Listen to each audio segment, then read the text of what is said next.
Imagemo. Imagemo. Imagemo. Imagemo. Imagemo. Imagemo. Imagemo. Imagemo. Bonjour, c'est Marie Lalande au micro d'Imagemo à voix haute et épisode du 7 mai 2022. En première partie aujourd'hui, dans les coulisses du livre, on rencontre Marie Fradette, collaboratrice au journal Le Devoir en littérature et théâtre jeunesse, qui va nous parler entre autres d'une anthologie qu'elle va bientôt publier à propos de l'album québécois. Ensuite, dans la chronique littéraire Raconte-moi une histoire, on vous fait découvrir Le Petit Robot et La Princesse Bûchette de Tom Gold, publié chez Comme des Géants. Et en fin d'émission, pour sa chronique des livres qu'on écoute, Ariane Chalifou, bibliothécaire à BANQ, nous propose des livres audio sur et pour le plaisir. Encore aujourd'hui, tout plein de livres à découvrir. Bonjour, je m'appelle Nadine et j'ai 10 ans. Et mon livre préféré, c'est mon journal fait nul. L'auteur de ce livre, c'est Tim Bontemps. Ce livre parle d'une jeune fille qui a beaucoup de malchance, mais qu'elle arrive toujours à s'en sortir des problèmes. Bonjour, je m'appelle Heidi, j'ai 11 ans. Mon livre préféré, c'est Planète Soccer. C'est un livre qui parle de soccer et il y a vraiment de l'aventure dedans parce qu'ils utilisent n'importe quoi pour gagner. Donc, c'est vraiment bien. Dans les coulisses du livre. Dans les coulisses du livre, c'est le moment privilégié de l'émission où on rencontre des gens qui font les livres jeunesse. Aujourd'hui, je reçois Marie Fradette. Vous la connaissez sans doute. Marie collabore au journal Le Devoir depuis 2015 et elle signe là des textes à propos de littérature et de théâtre jeunesse. Bonjour Marie. Bonjour Marie. Marie Bis, oui c'est ça. Marie Bis. On va prendre le temps de situer les auditeurs d'abord, Marie, si tu veux. J'ai mentionné ta collaboration au journal Le Devoir, mais il faut dire que tu es également chargée de cours à l'Université Laval et à l'UQTR à Trois-Rivières, où tu enseignes la littérature jeunesse. Et depuis septembre dernier, tu es devenue directrice littéraire de la collection Romans aux éditions 2. Et là, ça te fait plusieurs chapeaux aux couleurs de la littérature jeunesse. Et ça fait de toi une référence littéraire incontournable. C'est un honneur de te recevoir à Imagemo, Marie, vraiment. Mais c'est beau ça, merci.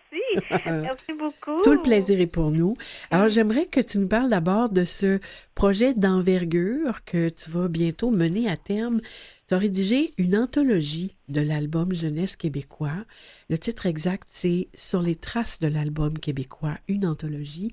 Et ça va sortir en septembre prochain aux éditions Comme des Géants. Qu'est-ce que tu peux nous en dire? Que c'est un projet fou, mais un beau projet. En fait, j'ai eu l'idée comme ça de faire une anthologie, d'abord parce que, bon, j'adore les albums, j'adore les illustrations, puis aussi parce que ce genre d'ouvrage-là n'existe pas encore ici au Québec. C'est que j'ai voulu remonter le temps, voir comment l'album avait évolué, s'était transformé depuis ses débuts dans les années 40 jusqu'en 2020 au Québec. Okay. Donc, tout ça pour faire connaître là, ce monde illustré-là à ceux qui contemplent l'album, sans peut-être toujours en mesurer là, toute l'étendue, mais aussi offrir un ouvrage aux principaux acteurs du milieu, aux passeurs de la littérature jeunesse, que sont les chercheurs, les éditeurs, les professeurs, depuis le primaire jusqu'à l'université, les libraires, les intervenants, puis tous ceux, en fait, qui sont amoureux de l'image. Donc, faire connaître tout un monde illustré qui évolue en symbiose avec notre société. Je dirais qu'il est toujours de plus en plus ouverte et affirmée. Puis là, j'ai proposé ça à Nadine Robert, qui est éditrice chez Comme des Géants. Oui. Puis tout de suite, là, vraiment sans hésiter, elle m'a dit oui, un espèce de gros oui, super généreux. C'était que, c'est ça, j'ai fouillé, j'ai lu, j'ai écrit, puis là, on est rendu, en fait, l'écriture est terminée, on a fait le choix des illustrations qui vont accompagner l'album, là. Donc, ça avance très bien, on est très contents. Et on a hâte. Et dis-moi, en quoi la littérature jeunesse québécoise, en quoi elle se distingue de ce qui se publie ailleurs en francophonie? En fait, je trouve que c'est une littérature qui est très diversifiée, d'abord. On retrouve vraiment là tous les genres, pour tous les goûts. Oui. On retrouve du sérieux. On a autant dans l'album que dans le roman, là, on a des thèmes sur la guerre, sur les réfugiés, la maladie, le terrorisme, mais on retrouve aussi beaucoup de fun, beaucoup d'histoires amusantes, de l'imaginaire. En fait, je pense à l'album aux toilettes d'André Marois. Oui. Pierre Pratt, je veux dire, ça, c'est absolument fabuleux. Oui. Donc, c'est une littérature qui est très riche, je trouve, et qui n'a rien à envier à ce qui se fait ailleurs. Puis, on a aussi des créateurs vraiment brillants, là, des artistes qui sont qui sont passionnés, je vais utiliser ce mot-là, mais comme Roger, Isabelle Mhm. Arsenault, Gérard Dubois, Delphi Côté-Lacroix, des éditeurs aussi comme des géants, Monsieur Ed qui vient, Oui, qui tu vas vient le de... savoir, oui. Marie, oui, c'est ça, qui viennent remporter À Bologne, oui. Ouais. Donc, des éditeurs puis des auteurs, des illustrateurs qui ont une vision très rigoureuse puis sérieuse de cette littérature-là qui est offerte à des enfants. Puis, en fait, ils veulent rejoindre les lecteurs, puis tout en faisant confiance à leur intelligence. Tu sais, c'est des gens qui font beaucoup confiance à l'intelligence des lecteurs. Puis ça, je trouve que c'est ce qui particularise, je te dirais, la littérature C'est jeunesse. très intéressant. Alors, on a très, très hâte de te lire dans cet ouvrage-là. Et ta collaboration au Devoir, ça remonte à 2015. Tu as contribué à y faire connaître la littérature jeunesse toujours de façon respectueuse, rigoureuse. Est-ce que tu trouves, Marie, que dans les médias, en général, on fait une part suffisante à la littérature jeunesse? Ben, en fait, je te dirais qu'elle est de plus en plus visible. Mhm. On l'entend à la radio, on va la lire dans les journaux un peu. On trouve beaucoup de blogs sur la littérature jeunesse. Bon, ils ne sont pas tous bons, il y en a des excellents, mais ils ne sont pas tous bons. On la voit, on l'entend, notamment depuis ce printemps ou cet hiver, en fait, à Télé-Québec avec Conte puis raconte. Oui. Mais le problème, je pense que c'est qu'elle est rarement approfondie. Tu sais, on en parle rapidement, mais on saupoudre, oui. Oui, on n'a pas le temps, on n'a pas l'espace. En fait, on prend pas l'espace pour l'approfondir, pour la faire vivre. Tu sais, moi, je rêve, en fait, là, d'un journal dans lequel le cahier qui est réservé à la littérature offrirait autant de place à la littérature jeunesse de façon hebdomadaire qu'à la littérature pour adultes. Tu sais. Que ça soit pas occasionnel. Non, c'est ça. Tu sais, quelque chose de... Puis pas juste non plus une fois par semaine ou une fois par mois, mais vraiment toutes les semaines. Puis comme ce qu'on fait avec la littérature pour les grands. Oui. Donc, elle est de plus en plus visible, mais elle n'est pas, selon moi, assez approfondie. OK. Ouais. Et tu enseignes la littérature jeunesse à l'université. Tu formes des étudiants depuis une vingtaine d'années. Mm-hmm. Est-ce que tu crois que les étudiants et les étudiantes connaissent mieux aujourd'hui les livres jeunesse? Est-ce que tu crois qu'ils les utilisent suffisamment, mais surtout adéquatement dans leur classe? Bien, d'abord, je pense qu'ils connaissent un peu plus la littérature jeunesse qu'avant. Tu sais, quand j'ai commencé à enseigner en 2001, les étudiants, en général, n'avaient pas de référence quand je leur parlais de titres jeunesse. Ils ne connaissaient pas ça. Okay. Là, si je leur nomme Dominique Demers, Raymond Plante, là, il y en a certains qui savent de quoi je parle. Puis pour la plupart, ces étudiants-là, en fait, ils vont devenir, j'enseigne aux futurs enseignants en français, notamment à l'Université Laval. Oui. Donc, il y en a qui savent un peu. Mais pour ce qui est de l'enseignement actuel, je crois qu'il y a une connaissance peut-être limitée de la littérature jeunesse chez les profs. En fait, je sais qu'il y en a qui l'utilisent beaucoup dans leurs cours. Elle va devenir un outil indispensable pour certains professeurs. Je pense à l'auteur Jonathan Bécotte, que tu dois connaître. Oui. Et qui enseigne aussi, qui est professeur de deuxième année. Puis lui, il me disait que la littérature jeunesse est vraiment omniprésente dans son enseignement, que ça lui permet de porter des sujets.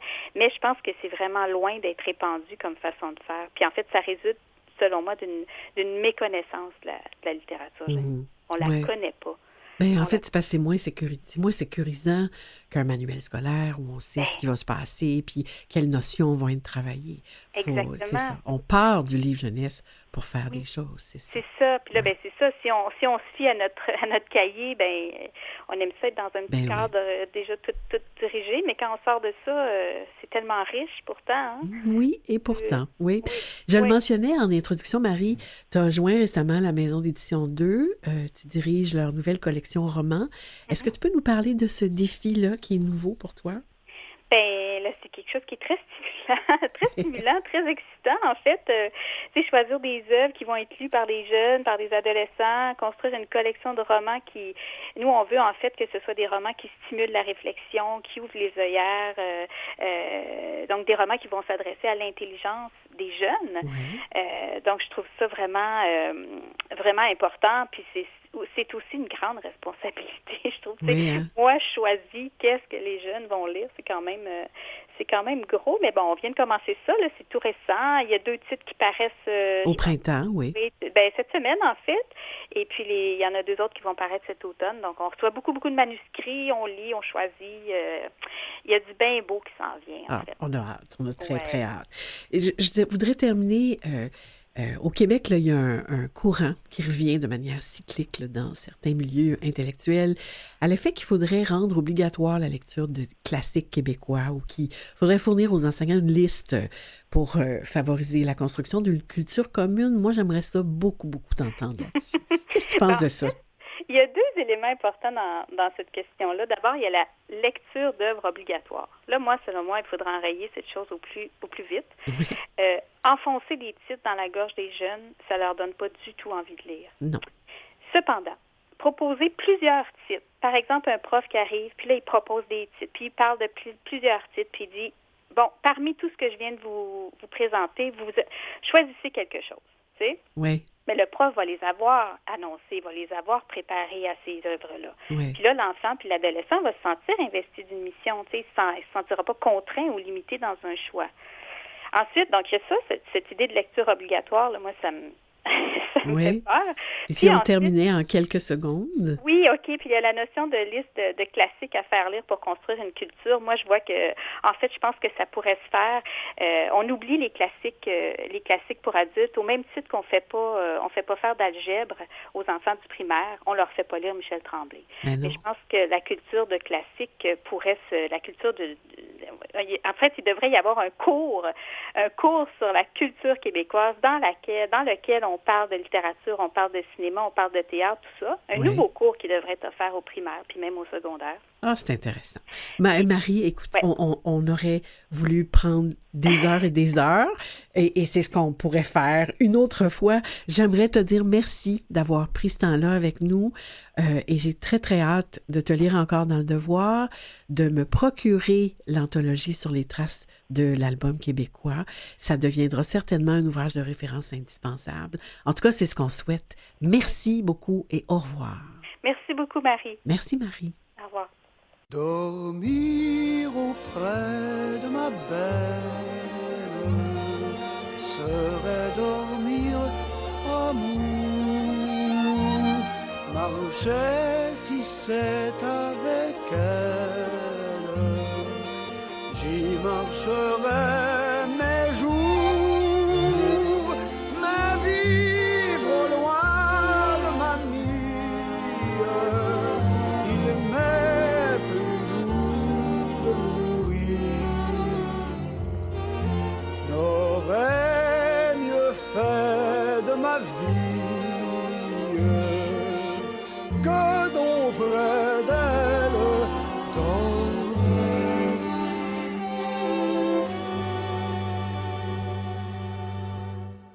C'était joli, ça. Gilles Vigneault, un classique, ça date de 1974, la plus courte chanson. Raconte-moi une histoire. On écoute maintenant une des chroniques littéraires de On a tous besoin d'histoire avec Marie Barguirgian, mais cette fois-ci, c'est un honneur pour moi de remplacer Mathilde Routy et de vous faire découvrir un album magnifique de Tom Gould, son premier livre pour les enfants.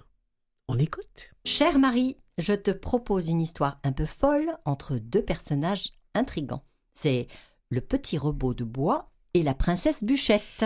Un titre qui sollicite vraiment notre curiosité. Ajoutons que l'histoire, publiée chez Comme des Géants, est écrite et illustrée par Tom Gould, dont c'est le premier album. Il est cartooniste et cela se sent quand on feuillette l'ouvrage, dont le rythme est soutenu et très dynamique.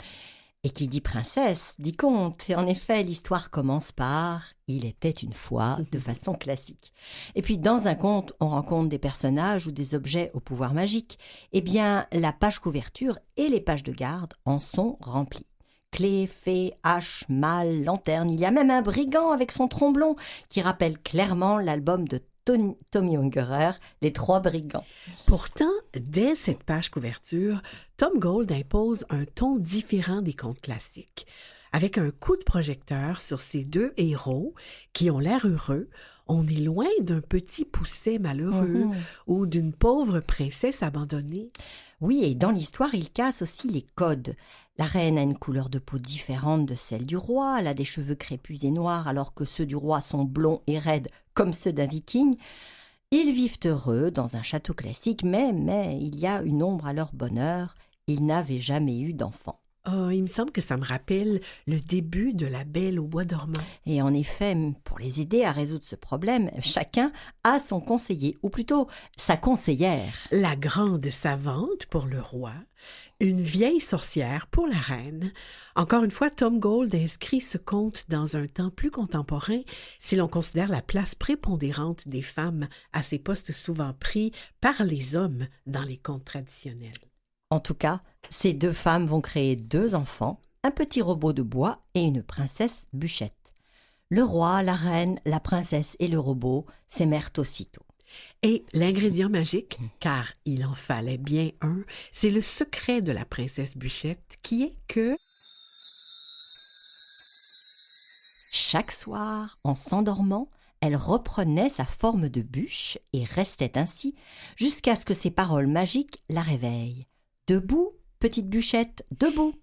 L'aventure est trop longue pour qu'on vous la raconte en détail, mais voilà, un matin, le petit robot ne réveilla pas la princesse avec les mots magiques.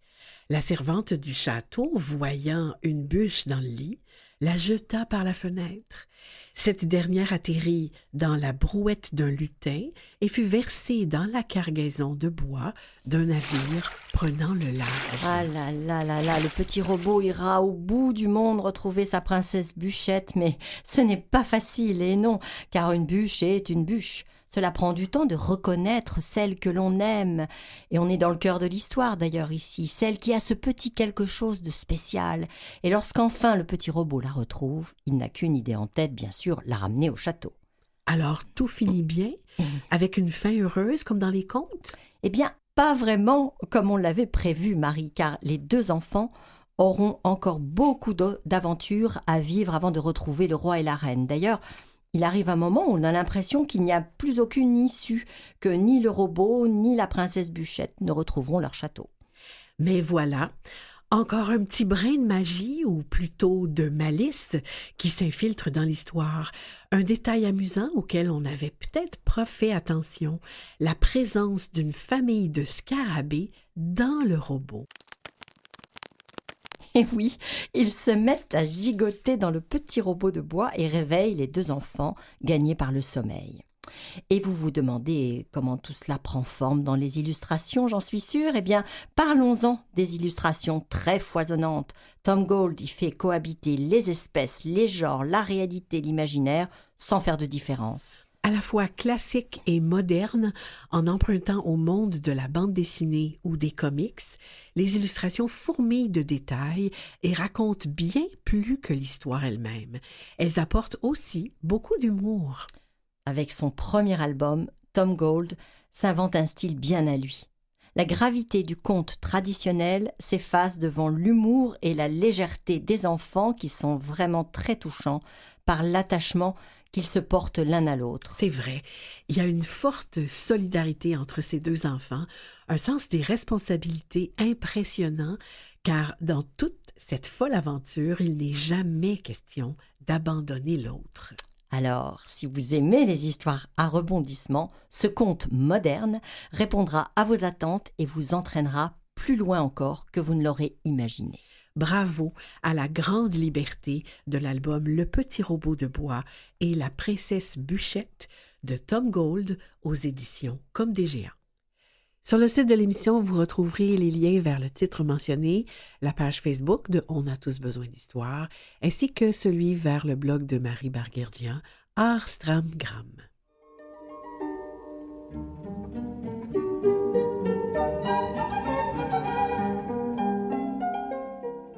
Allô, je m'appelle Carson, j'ai 10 ans.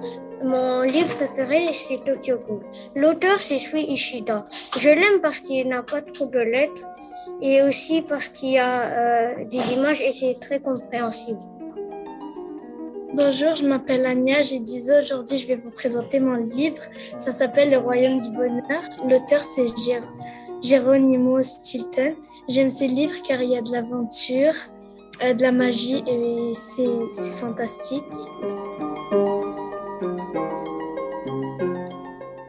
La chronique des livres qu'on écoute. Dans la chronique des livres qu'on écoute, Ariane Chalifou, bibliothécaire coordonnatrice au service adapté à BANQ, Bibliothèque et Archives nationales du Québec, nous fait découvrir aujourd'hui des livres en format audio pour la jeunesse. Bonjour Ariane, on vous écoute. Merci, bonjour Marie. Aujourd'hui, la chronique va porter sur le plaisir sur plusieurs angles. Puis on va débuter en présentant Le Petit Chaperon de ta couleur qui a été interprété par l'artiste Vincent Malone. Il s'agit d'une histoire qui est créée pour l'audio. Puis toute la saveur de l'histoire vient de l'interaction comique, parfois en aparté, entre les personnages qui sont joués par 6 acteurs différents et le narrateur. La musique, tout comme les ambiances sonores soignées, qui sont dominées par la grosse voix de Vincent Malone, sont intégrées à l'histoire qui devient une véritable pièce de théâtre pour l'oreille. Il faut absolument découvrir l'humour irrésistible de Vincent Malone, qui est aussi appelé le roi des papas, dans sa version du Petit Chaperon rouge. Le loup, qui est joué par un cochon, est un petit peu stupide. Le petit chaperon et la grand-mère essaient de l'emmener à jouer son rôle de loup, lui soufflant son texte, mais comme un mauvais acteur qui ne fait rien correctement, il a bien la difficulté à l'interpréter son rôle de grand méchant. L'histoire est pleine de trouvailles rigolotes, comme ce bûcheron qui scie le loup comme s'il faisait un tour de magie. Puis Vincent Malone termine le conte avec des bloopers et c'est un petit bijou de chansons décalées et drôles comme lui seul sait le faire. Puis pour vous donner un petit aperçu de ce titre, on va écouter dès maintenant un extrait qu'on a choisi pour vous. Bonjour. Avant de vous raconter l'histoire du Petit Chaperon de ta couleur, il faut que je vous dise quelque chose. En gros, le loup a pas pu venir. Le loup est pas là. Il a une angine, c'est pas grave, mais il est pas là. Alors comme il nous faut quand même une histoire, on l'a remplacé en vitesse par le cochon. Alors les enfants, je vais vous demander d'être quand même très indulgents parce que le cochon, il est jeune, il remplace le loup, c'était pas prévu, il connaît pas super bien son texte, donc je vous demanderai, s'il vous plaît, d'être sympa avec lui. C'est hilarant, c'est vraiment hilarant. Puis pour continuer, toujours dans cette veine de plaisir, on va redécouvrir une adaptation d'une bande dessinée en version audio qui est Astérix, le Gaulois et la Serpe d'or. C'est l'histoire des puissants Gaulois et de leurs potions magiques, interprétée par 5 comédiens avec des effets sonores et une narration qui vous permet de recréer les images dans votre imagination. On redécouvre un grand classique, toujours aussi drôle, puis plus accessible que jamais. Donc, c'est vraiment la version audio de la bande dessinée de la Serpe d'or. Puis, on va écouter un court petit extrait dès maintenant. En 50 avant Jésus-Christ, nos ancêtres, les Gaulois, avaient été vaincus par les Romains, après une longue lutte. Des chefs tels que Vercingétorix doivent déposer leurs armes aux pieds de César. Aïe, tes pieds! C'est un grand classique cette fois-là, hein? Oui, un très grand classique. Puis c'est toujours intéressant de découvrir quelque chose qu'on aurait pu connaître en bande dessinée, puis on le découvre en audio. Donc, ça fait permettre de revoir l'imagination de d'autres façons. Puis, encore une fois, les animaux, on va présenter 2 titres audio qui mettent en vedette des animaux. On a en premier Le Lion et le Singe de Franck Sylvestre, qui est disponible chez la maison d'édition Planète Rebelle, puis qu'on peut toujours aussi télécharger sur une application qui s'appelle Monkey, que j'avais parlé préalablement dans une chronique antérieure, qui est M-U-N-K-I. Puis l'histoire de le lion et le singe, c'est que le lion, que tous les animaux craignent, tombe dans un piège, et le singe qui est témoin, est-ce qu'il devrait faire une bonne action pour l'aider à s'en sortir? C'est vraiment un conte animalier espiègle et drôle qui est vraiment mis en vedette par le grand talent de conteur de Franck Sylvestre, un habillage musical, sonore et contemporain de grande qualité. Puis on écoute un petit extrait dès maintenant. C'est l'histoire du lion qui marche dans la savane. Le lion est le plus fort.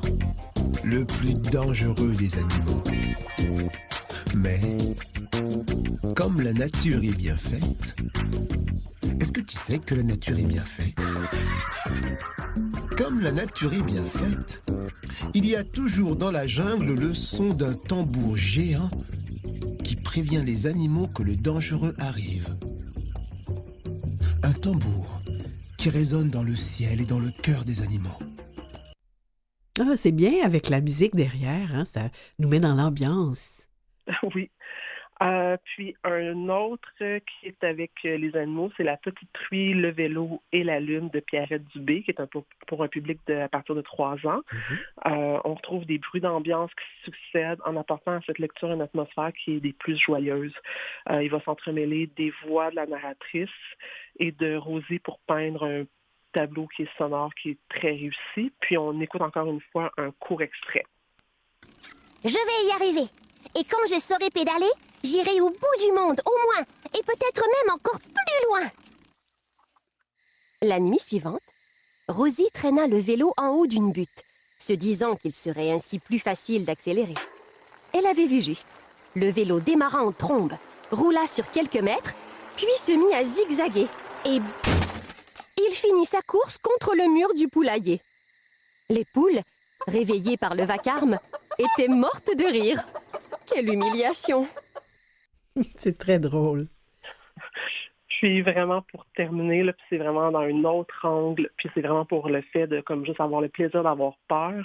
On va vous proposer le roman de Patrick Sénécal qui est pour les 9 ans et plus, qui est 7 comme 7 heures. Oui. Puis tout le talent du comédien Normand D'Amour qui est mis au service d'une histoire à dormir debout de Patrick Sénécal qui met en scène une version inquiétante du Père Noël, du Lapin de Pâques et de la Fée des Dents.